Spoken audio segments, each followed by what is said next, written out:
जाएंगे, लेकिन अभी जिसकी ज़रूरत थी वो नहीं हुआ है। लाखों लोगों का रोजगार छिना है। देश में हर चौथा आदमी बेरोजगार है। शहरों से घर लौटे प्रवासियों के सामने खाने का संकट है। उनके जनधन खाते में 500 रुपये भेजना या फिर फ्री राशन देने की बात कहकर सरकार अपनी जिम्मेदारी से नहीं भाग सकती। शहरों में अपना रोजगार छोड़कर गांव की तरफ भाग रहे मजदूरों को सरकार से मदद की उम्मीद रखने का पूरा हक है, लेकिन उम्मीद के नाम पर सरकार बड़े बड़े आंकड़े थमा दे रही है।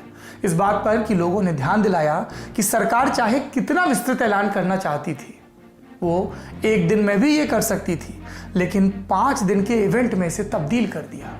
30 लाख करोड़ का बजट एक दिन में पेश हो जाता है और जिस पैकेज को सरकार 20 लाख करोड़ का बता रही है, उसे पेश करने में वित्त मंत्री 5 दिन लेती है। पहले वो अंग्रेजी में पढ़ती हैं, फिर वही बात अनुराग ठाकुर हिंदी में पढ़ते हैं। 5 लंबी और उबाऊ प्रेस कॉन्फ्रेंस के बाद सवाल जवाब होते हैं तो कई सवालों के जवाब नहीं दिए जाते हैं और आखिरी में पता चलता है सरकार अपनी जेब से जीडीपी का 0.75% खर्च कर रही है, 10% नहीं। आधे से ज्यादा ऐलान वो हैं जो हम बजट में भी सुन चुके थे, जिन्हें लागू करने या उन पर जोर देने के लिए सरकार को किसी महामारी की जरूरत नहीं थी। फिर सरकार ने ये राग दोबारा क्यों आलापा? नीति निर्धारण सरकार का काम है। उसके पास हिसाब है कि खजाने में कितना पैसा है, उसके पास जानकारी है कि नियम कायदे कानूनों में कौन से बदलाव किए जा सकते हैं, कौन से नहीं। जनता कोरोना से त्रस्त है, लोगों की नौकरियां जा रही हैं, तनख्वाह कट रही है, पलायन को मजबूर हो रहे हैं। ऐसे में उन्हें आंकड़ेबाजी से ज्यादा सच सुनने की जरूरत थी। अगर हमारे पास अर्थव्यवस्था का 10% खर्च करने को नहीं था तो हम उस ऊंचे दावे से बच सकते थे।